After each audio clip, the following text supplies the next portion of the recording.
Hi everyone, how are you doing today? Are you fine? So today we are going to have a lesson for us to review some content, some grammar content that we have already studied before the chaos, before the virus outbreak and before everything that is going on right now. We were having classes, as you remember, and today we are going to focus on a very important grammar topic for you guys to practice at home and for you guys to refresh your memory, okay? So uh, it's the present perfect simple and the present perfect progressive, as you guys can see here. My name is Lucas, and this class is aimed at E6 students. I have two E6 groups. Of course, I've got other groups, but I'm going to focus today on the E6 level, okay? So let's do it. Before we go deeper into the grammar content, I would like you guys to reflect about these two questions that I wrote here for you. The first one is, how do you talk about a past experience you had? And how do you establish a connection between moments in the past and the present? Okay, so I would like you guys to reflect about these questions before we analyze the grammar aspects and the structures themselves. So guys, how do you in English express an idea, express an experience that you had in the past? Which verbal tense are you going to use? And how do you establish a connection in English between something that happened in the past and and it is still happening in the present, or how do you express uh, this relationship between two moments, one of them in the past and the other one in the present? Can you answer this question? So let's continue.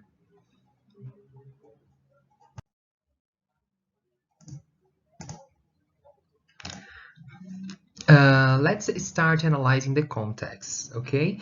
As you can see here, guys, we've got two different situations, two different contexts. One of them is using the present perfect simple, and the other one is using the present perfect progressive.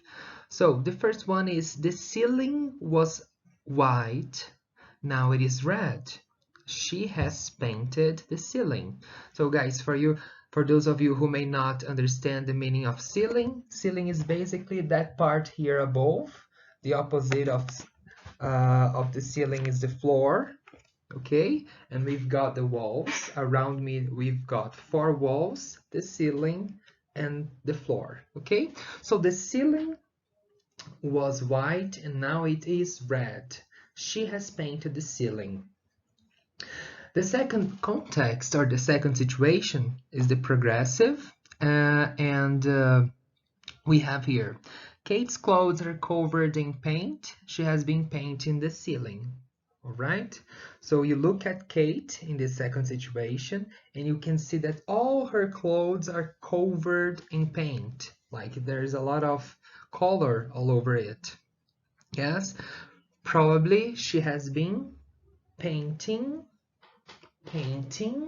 the ceiling, right? So guys, I would like you to analyze these two contexts and tell me, what is the difference between them? What does the first sentence imply, and what does the second sentence or the second situation imply in your opinion? I'll give you a few seconds to analyze. Yeah, good. So in the first situation, guys, we know that there was a person, a woman, because the subject is she, right? Uh, she lives in a house, for example, And the ceiling in her house was white, and now the color has changed. Now the color is red, which means that something happened in the past that modified, that changed the situation. And this event was that she has painted the ceiling. So it's a finished action in the past that shows you in the present a consequence, and the consequence of this action is that now the ceiling has a different color. Okay, so it is something that happened before, and now we can see the results.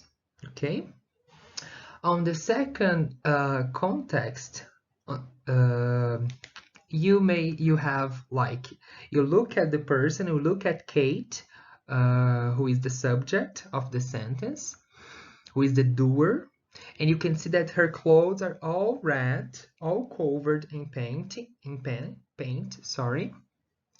And you can tell that this person is doing an action. This person started doing something a while ago, and right now this person is still doing it, because you can tell by her clothes that she's still like dirty, you know?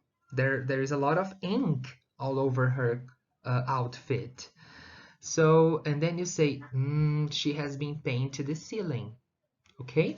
In the second situation, we have an action that is started in the past and is still happening right now. It's still happening up to the present. Okay? So in the first context, again, we've got a finished action that has a connection to the present. In the second situation, on the other hand, we've got a action that is started in the past and is still happening right now. All right?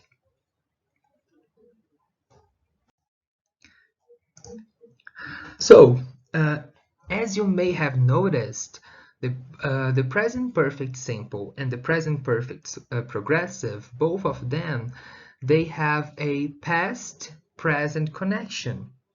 Okay, so we've got here actions that happen in the past and are still happening up to the present time, or actions that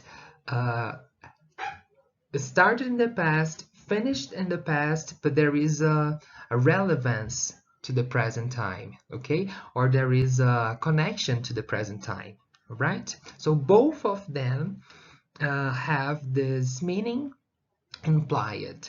You can see here in this timeline. I'm highlighting for you to see right now. Oh my gosh, it's a mess. Let me erase it. So, as you can see here, we've got this connection I've just told you.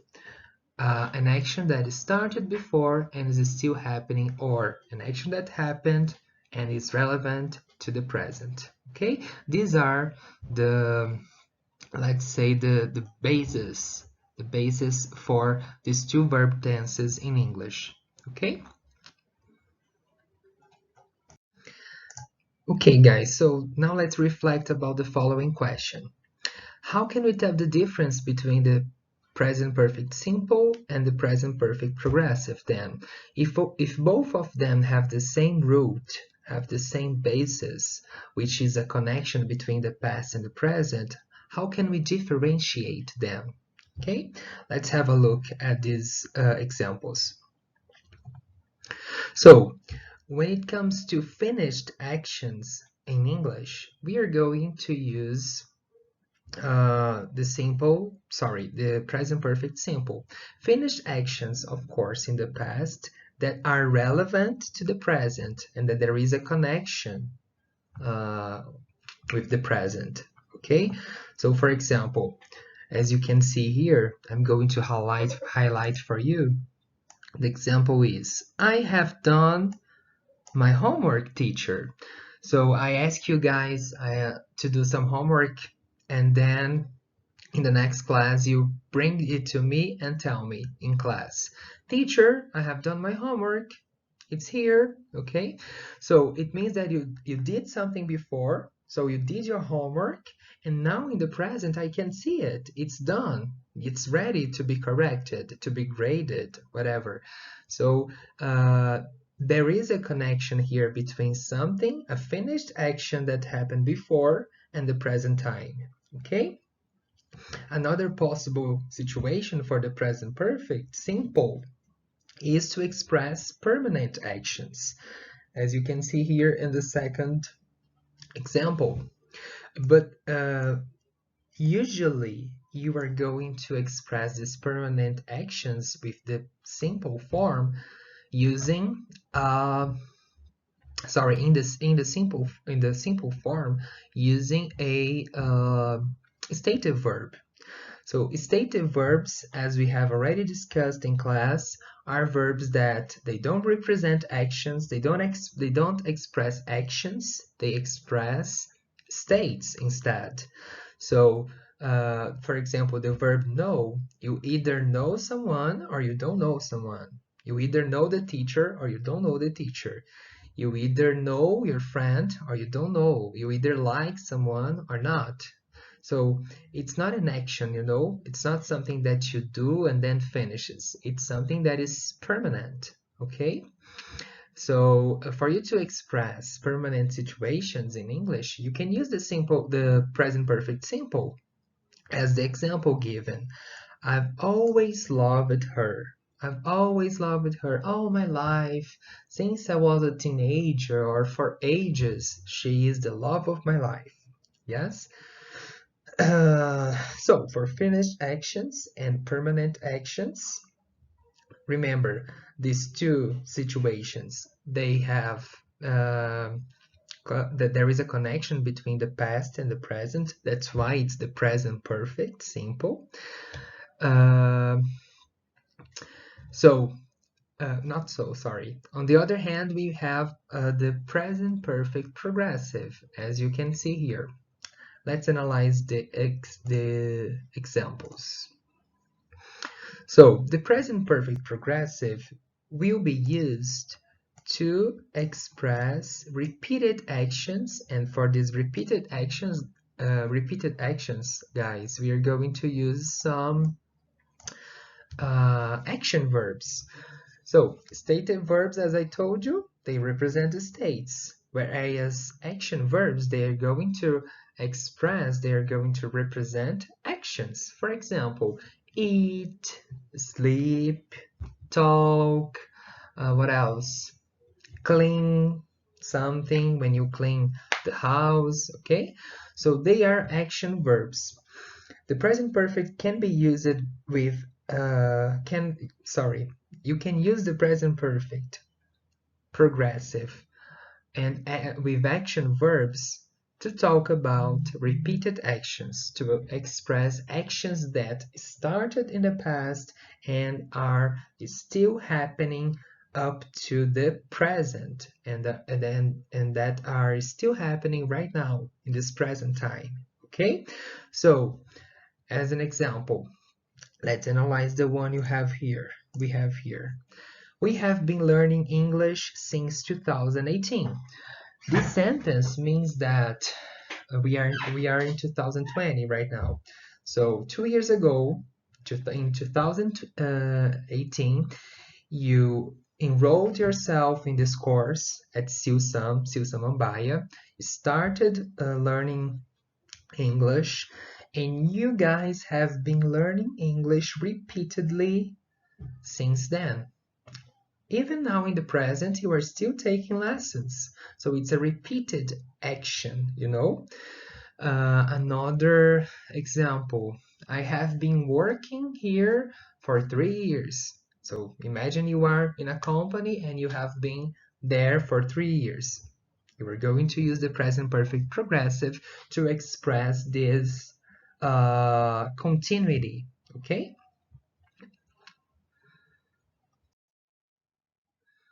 All right, so now let's have a look at the present perfect simple and progressive structure, okay, the grammar structure. So teacher, how am I going to write a sentence using these verbal tenses? How?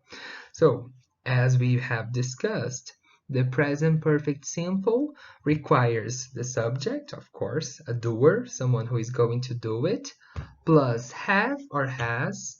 Have or has here, they are the auxiliary verbs of this verbal tense and the past participle of a verb. So you may have, for example, I have done, or you have done. She, he, or it has done. Okay? We have done, you have done, they have done. All right? So the subject plus have or has plus the past participle. Okay? Uh, Remember, for he, she, and it, we are not going to use have, we are going to use has instead. Has is the auxiliary in the situation. And the present perfect progressive, on the other hand, will also have a subject, a doer. So I, you, he, she, Gabriela, Lucas, Felipe, whatever. They are the subjects, they are the doers. Plus have or has as well. Plus been, B-E-E-N, plus a verb in the plus a verb ing. Okay, so for example, you may have I have been studying English at Cilsamonline for 2 years. I have been learning English for 2 years. Okay, so again, the subject have or has plus been plus verb ing. Okay, in this slide, as you can see here, I pasted a table located in your student book at page 146. Okay, so if you want to check more about, if you want to review or check more about the present perfect simple and progressive structures, affirmative, negative, interrogative, short answers, you can go there and review them. All right, so this is the structure itself. Okay, so as I told you, we are going to use in the present perfect simple, we are going to use the verb in the past participle form, right? For the regular verbs, all you have to do is to add ed at the end of a verb.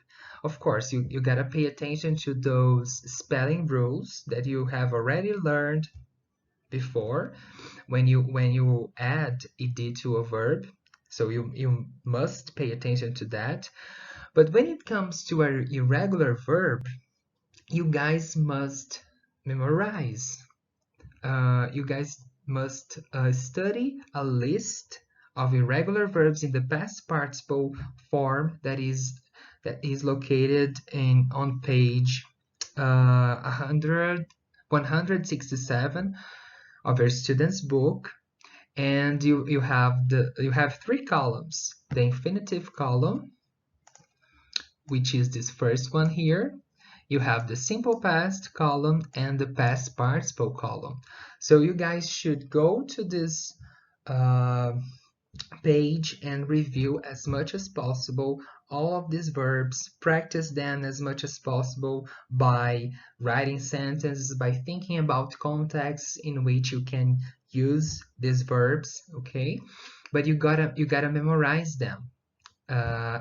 When it comes to the regular ones, you just add ed.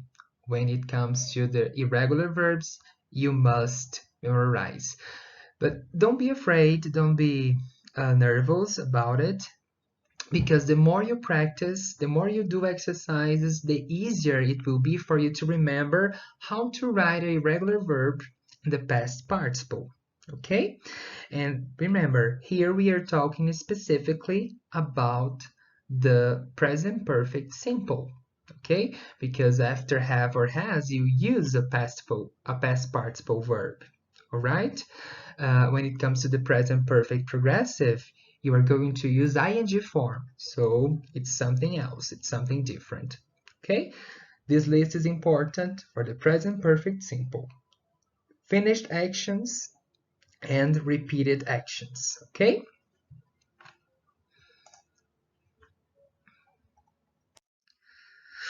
All right, guys. So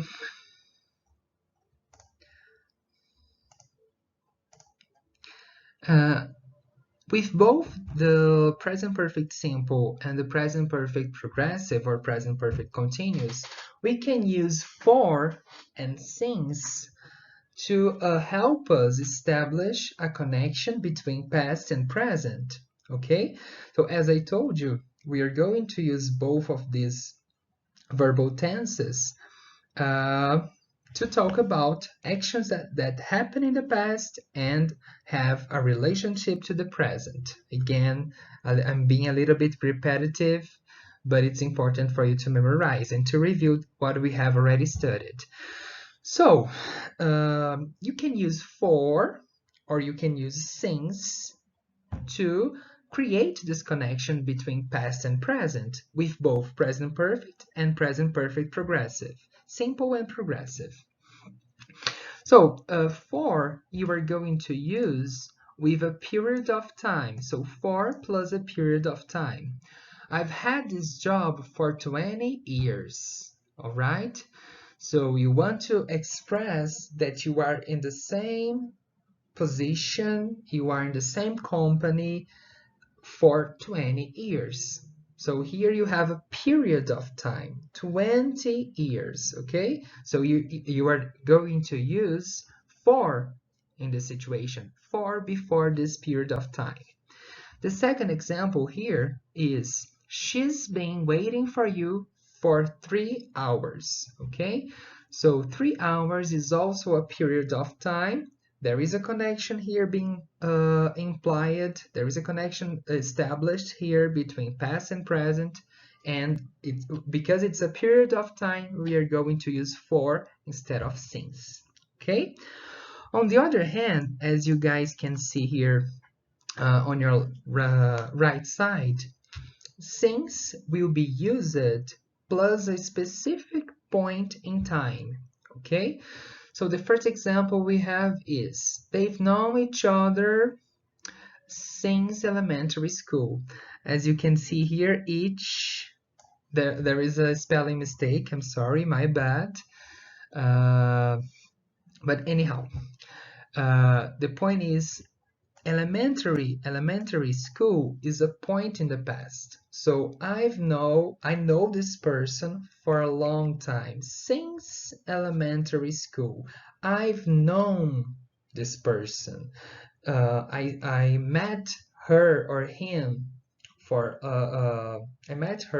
sorry, when I was in elementary school, and we've known each other since then. Okay, it's a point in time. It's not a period of time anymore, but it's a point specifically. We have been dating since 2005.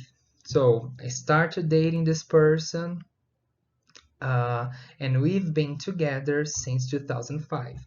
2005 is another example of point in time, a specific moment in the past.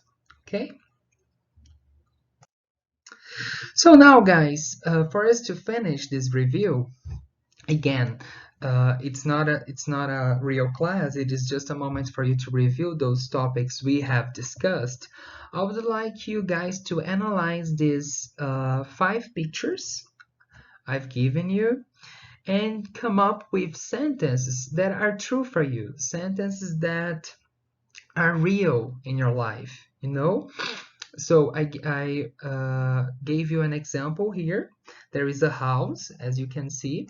There is a house here. And the sentence is, I have been living in my house for 2 years. So I have a house, the teacher has a house, and I've been living in the same place for 2 years. Okay? And you can now use the other pictures and the other verbs and come up with sentences in the present perfect simple or progressive plus for or since to practice the content we have studied, to review them a little bit more. Remember, when it is a action verb, you will prefer to use the present perfect progressive. If it is a stative verb, you will prefer to use the present perfect simple. So try coming up with sentences, try creating sentences for each one of these pictures using these verbs, saying how long have you been doing these actions? Have you been performing these actions? Okay. You can either write down or you can speak, whatever, as long as you practice and review all of this content. Okay, so guys, I hope you have enjoyed this lesson, even though it's a very quick lesson, just for you to review. I hope this content have refreshed your memory. I hope it has, sorry, refreshed your memory. And I hope to see you guys soon when this pandemic is over, when everything calms down, settles down a little bit. We're going to see each other. So for now, this is what I have for you, and we'll see each other very soon. Take care. Bye bye.